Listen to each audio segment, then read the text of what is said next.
What if the Bible's greatest story of wisdom and construction is missing its darkest chapter?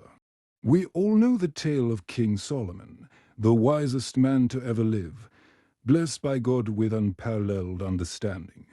He built the magnificent temple in Jerusalem, a house for God so splendid it became legend. But the Bible is strangely quiet on the mechanics of its construction.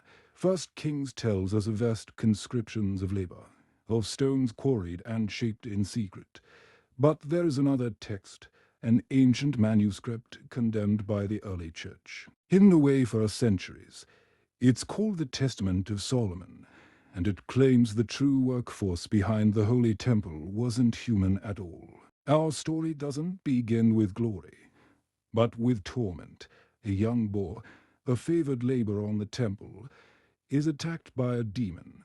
This is no ordinary sickness. This entity, named Ornius, drains the boy's strength every single night. Stealing his wages and his very life force, the boy withers away, and Solomon is powerless.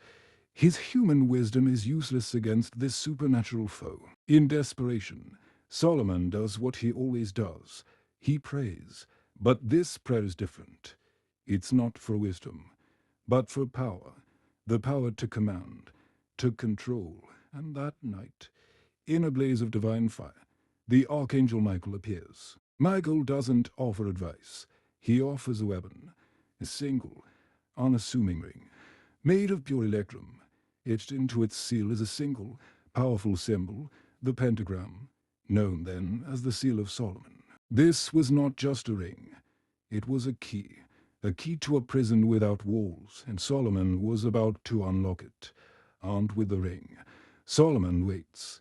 When the demon Ornius appears to feed on the boy once more, Solomon confronts him.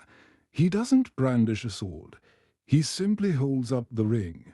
The effect is instantaneous and absolute. The demon is frozen, compelled to answer Solomon's every question.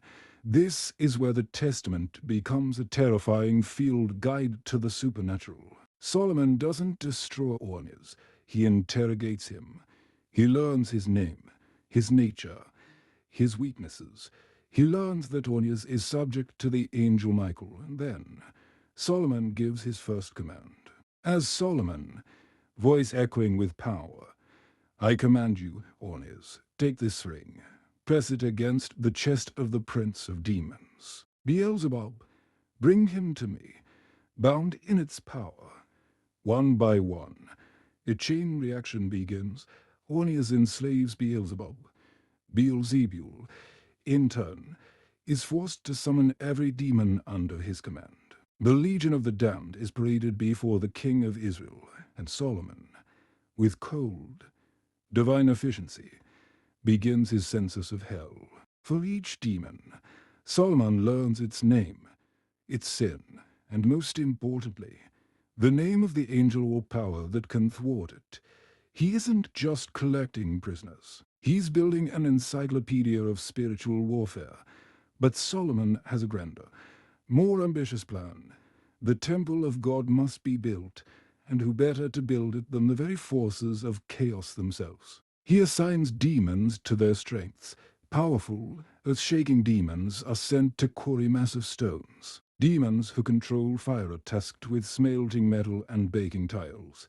Winged demons are commanded to lift heavy blocks to the highest peaks. The temple of God rises, not on the backs of slaves, but on the shackled wills of demons. Solomon had achieved the impossible.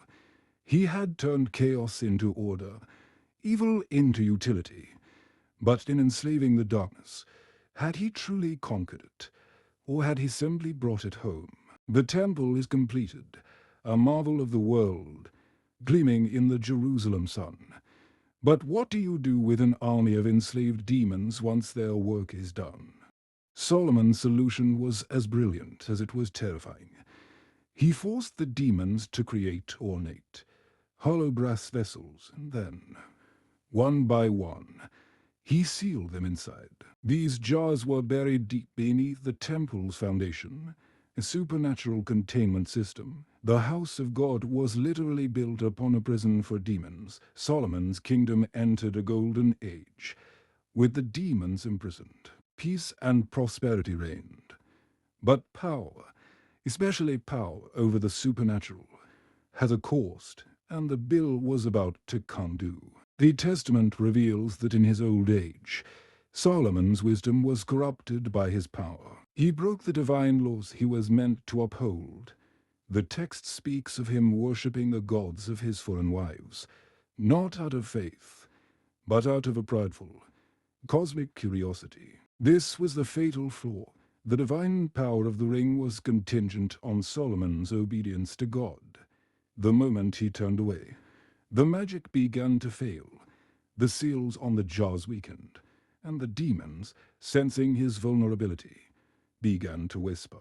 They targeted his pride, his vanity, the demoness Enslaved, whom he had enslaved, now seduced him. Asmodeus, the demon of wrath, stoked the fires of his arrogance. Solomon, the master of demons, became their puppet, and in his spiritual decline, he committed the ultimate sacrilege. He ordered a statue of Moloch, a god of fire and child sacrifice, to be placed within the very holy of holies, the inner sanctum of the temple built by God.